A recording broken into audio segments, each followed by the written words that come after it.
Well, I'm here with Saikat Chakrabarti, who is running for Congress against Nancy Pelosi. And you're not new to the scene here. You've been around for a while. You were the guy who, really brought AOC to the scene. And now you're running for Congress. Why now? Yeah, and I would say I wasn't the guy. It was a team effort. There's a bunch of us that worked on that. But yeah, I worked on Justice Democrats. I helped start that group after I worked on the Bernie campaign in 2016. And I was recruiting a bunch of people to run for Congress at the time, with the idea being we should actually have people running who aren't bought out by the corporations, who have grassroots energy, and who would be running on an actual plan to make life better for people. Our thesis really with Justice Democrats was if the Democrats don't have a real way to improve people's material conditions, we might defeat the fascists once, but then they're going to come back. I didn't think it'd be Trump exactly, but we thought somebody was going to come back in 2024. And that's basically what happened, right? Like Trump just won again. And I'd say he won largely because he was running on sort of this message of economic change and a bunch of hateful stuff. But I think that was the big reason, the big thing that got him to win.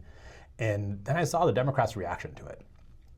And it did not inspire much confidence. I don't think they're taking this moment seriously. I think we are living in the middle of an authoritarian coup. And the Democrats seem sort of satisfied to be treating this as politics as usual. They're kind of acting like we'll just wait for the backlash of Trump to build up. And then we'll run off of that backlash and we'll win in the next election cycle. And I just couldn't stand that. I just got madder and madder watching their sort of positioning and the way they're responding to Trump. And then I heard Nancy Pelosi on an interview soon after Trump won the second time. And she was asked straight up, like, what did the Democrats do wrong? How could they change? And her answer was nothing. She was like, we did our best. Sometimes it goes their way, sometimes it goes our way. And I feel like that sort of helplessness and is just like, that can't be what our message is going forward. We need to actually have a plan to dramatically improve people's lives. That's the only way we're going to defeat authoritarianism for good in this country. That's how FDR did it when we had rising authoritarianism in the 30s. He built a whole new economy and society that proved democracy can work. So I decided to jump in the race because this is what I've been working on for 10 years. And I feel like if I'm going to be calling on people to run around the country with me, I should be willing to put my skin in the game. Yeah, and I think you've talked about this before, but Nancy Pelosi's been, in Congress, I think almost as long as you've been alive. Yeah, she was, I think she got elected in 1987, so I was one back then. I'm 39 now, I have a 6-year-old kid, so I'm no young chicken here, spring chicken, so yeah. Yeah, well you guys did an internal poll in regards to this race, and 51% said they supported her previously, but it was time for a change. Yeah. And 84% agreed that we need new Democratic leaders. That speaks pretty loudly, but what did you really take away from this poll? Well, from the start of this campaign, we knew the only way this would be possible was if we were in this moment of a deep appetite for change. And there's sort of this bet that that's where we're at. Because, when I ran AOC's race in 2018, it was a similar moment. Trump had just won. Democrats were really upset at their own party, and they're looking for candidates who had some real vision of what comes next. And that was really why AOC could win, because she was the right candidate with the right message in the right moment. And when I look at the moment right now, I felt like it was dwarfing what the sort of appetite for change I saw back in 2018. And that's what I was seeing on the doors when I was knocking on doors. That's what I see on these voter calls I do every day. And this poll really bore that out. And the other piece of this poll is it showed that right now, if you test Nancy Pelosi versus myself in a head-to-head matchup, we're down 13. But if you tell people just my bio, right, just what I've done, and we tell people a positive bio about Nancy Pelosi, we say, she won the Medal of Freedom, she's one of the greatest speakers of all time, our campaign ends up winning by 6 points. So that really proves the theory of the campaign, which is if we just do the work of getting our message in front of every voter in San Francisco, we're going to win this race. Yeah, and you, like you said, you've been knocking on doors. I watched. You have quite the social media presence. You're one of the people who, is showing up and speaking to people. And you called out. I just watched your social media video before walking in here. You have a rally on October 8th. Isn't that at the same time as Pelosi's dinner? It's right after. So Pelosi's doing a lunch on October 3rd. where you can pay $50,000. I think there's a cheap discounted price for $500 per plate. But yeah, we're doing a rally on October 8th. It's completely free. Anybody can show up. We've got over 300 people signed up so far. And that's really what this campaign is. Because ultimately, I think the Democratic Party establishment, they believe political power comes through money, right? It comes through fundraising. And that's ultimately why the Democrats in power right now, they can never give up the donor class, right? If you're going to challenge that and you want to show the proof of a new kind of politics, it has to be people-driven. It has to be, people knocking on doors, volunteers coming out, mass rallies, a mass movement style politics that I think can win races like this, and I think can win nationally. I really do think that's sort of the model that people like Bernie and AOC are proving out.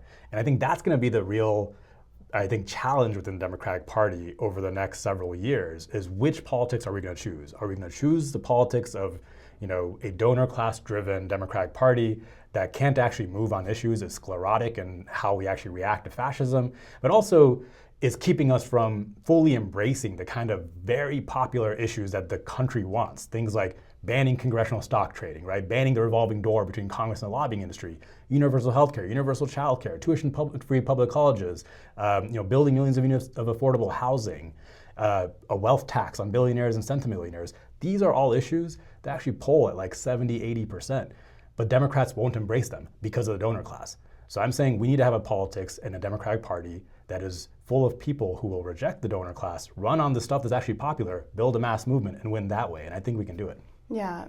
I mean, I think I saw a Politico article recently that said that if you were elected to Congress, you yourself would be probably one of the wealthiest people to join, and there is a bit of a bad taste that the public has in their mouth when it comes to, the wealthier class. So why is it, that sets you apart from the people who are, the look down, the bad billionaires, the bad millionaires, these other class? When that article came out, I think I tweeted about that, I've been exposed as a class traitor. But that whole experience, because the way I ended up making money was I was an early employee at a company called Stripe, right? And I basically won the lottery, which was crazy because I grew up middle class. I mean, my parents grew up extremely poor. My dad grew up as essentially a refugee in post-partition India.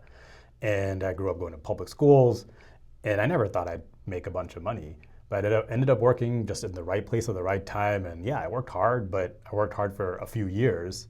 And I ended up hitting the lottery and making a bunch of money.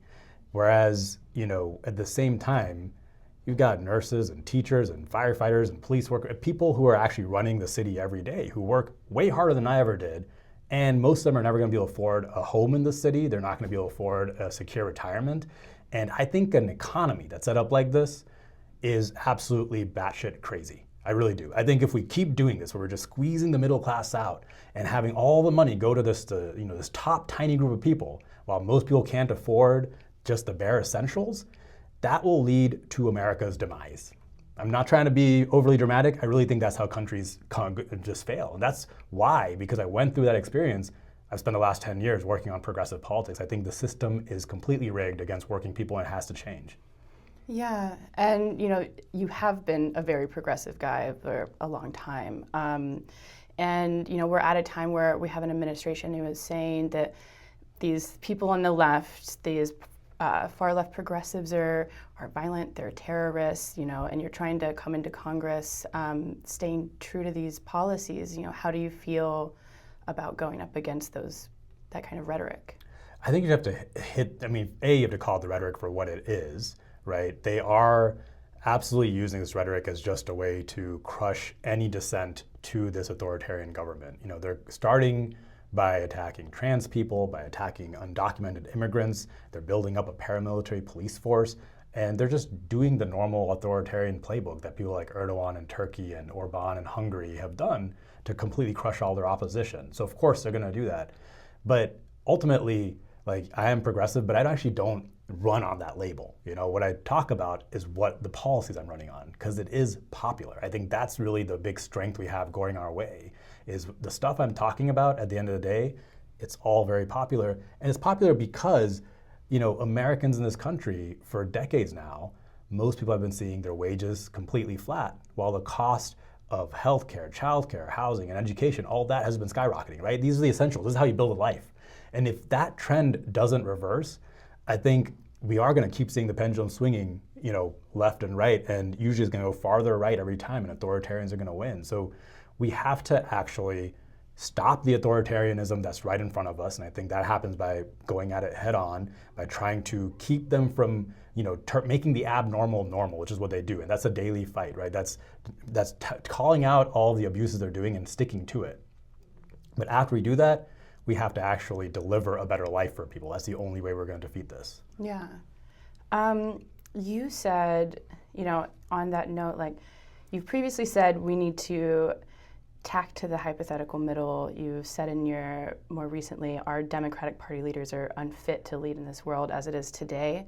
You've been pretty strong for years now on these unproductive, more moderate Democrats. Is that something, do you feel like there's going to be an opposition if you were in Congress going up against those claims? Yeah, and I'm calling to replace, it's not just the moderate Democrats, because whenever we talk about it as progressive versus moderate, it makes it sound like there's these policies where we disagree. I really think it's doing stuff versus doing nothing Democrats. I think what we've got is a Democratic establishment and a leadership right now that finds security in doing as little as possible. That's what we're seeing right now. Their approach to Trump has been, let's do as little as possible and win off the backlash. And my approach would be, we actually have to do something, right?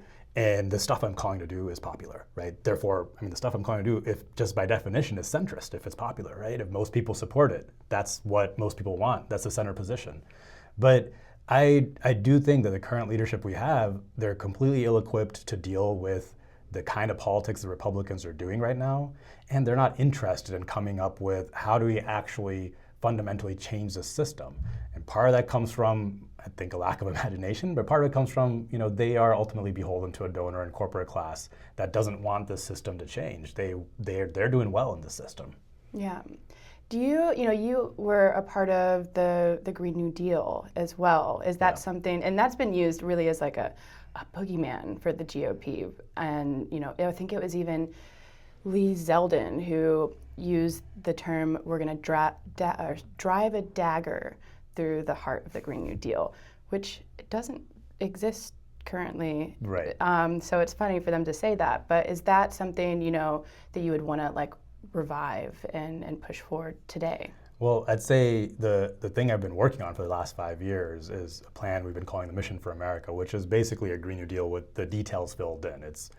I wouldn't say this is a campaign strategy, but it's a very detailed policy proposal and a political strategy. It's kind of like our version of Project 2025. If Democrats win and we have this chance to actually not just solve climate change, but actually build up wealth for the vast majority of Americans, build the factories and the high-wage jobs that a lot of people who voted for Trump, thought they were going to be getting with Donald Trump. How do we do that? So that's really what I've been focusing on. And I think ultimately the only way we win this is going to be not just expanding the social safety net, but building back people's means of making a living. And I think that's what's been decimated. If you look at the deindustrialized Midwest, it's gone from this place where people used to be able to graduate high school and get like a $50 an hour job at Ford. And that's all gotten replaced with minimum wage work at Walmart, right? Of course people are angry. And of course, when they hear someone like Trump show up and say, the politician shipped away your means of making a living to China and I'm going to bring it back, people are going to they're going to say, okay, let's try that out, right? But Trump's going to fail at that. In fact, he's destroying manufacturing jobs right now. So how are Democrats going to respond? What's our version of actually building up wealth? And I think that is, right now, when I talk about the Green New Deal or the Mission for America, it's not just about climate change. It's the fact that we have a $100 trillion global green transition happening with or without us. And right now we're just saying, let China have all the wealth. Let Europe have all the wealth. We're going to be Kodak while the digital camera revolution's happening. That's kind of what this is like. And I don't want to live in a country that's just getting left behind. Yeah. Let's see. I don't really have a lot of other questions, but I did want to ask, I am curious, you spend a lot of time with Bernie, with AOC. Have they had, I looked, I didn't see anything from my quick glances, but did they have any reaction to you announcing that you were running? Not publicly, no. I think, even for them, like it's difficult. I'm going up against Nancy Pelosi, right? And Bernie's friends with Nancy Pelosi, and I get it. Like this is a race where I think my job is to make the race competitive and to actually build up traction and show I've got grassroots momentum. And before I go to someone like Bernie or AOC and say, hey, do you want to get involved? But they're busy also. I mean, they're trying to do their fighting oligarchy tour, and I'd say they're being successful as some of the only Democrats actually showing some fight right now.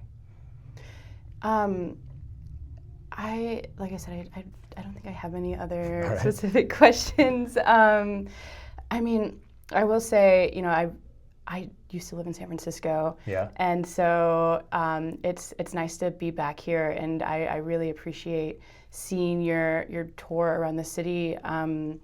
Is there anything, that I haven't brought up that, maybe you want to talk about? Well, I will say, at the end of the day, something I'm really trying to talk about with this campaign is how the issues we face in the city in San Francisco, they're not problems that San Francisco created on its own. They really are downstream from the fact that we've just been ignoring these big structural issues nationally for decades. If you look at healthcare is one of the major reasons our city budget keeps exploding in the city. San Francisco is not going to be able to solve that, right? We have to solve that at a national level. Otherwise, the only answer San Francisco has is we just got to keep cutting services. And that's happening not just in San Francisco, but in cities all across the country. I really do think at the end of the day, this is about trying to get people to realize that if we don't really face up and fix these big problems, we can't just retreat into our cities and into our states and hope for safety and hope for freedom that way. We actually have to solve it nationally. Otherwise, these problems are coming for all of us. And the problems that San Francisco faces, you see them everywhere, right? Whether it's homelessness, cost of living, it's really bad in San Francisco because of how bad our inequality is, but you see versions of it in every city across the country. So I really do think that to solve these problems for San Francisco, we have to solve them for the whole country. Yeah, Saikat, thank you so much for speaking with me. I really appreciate it.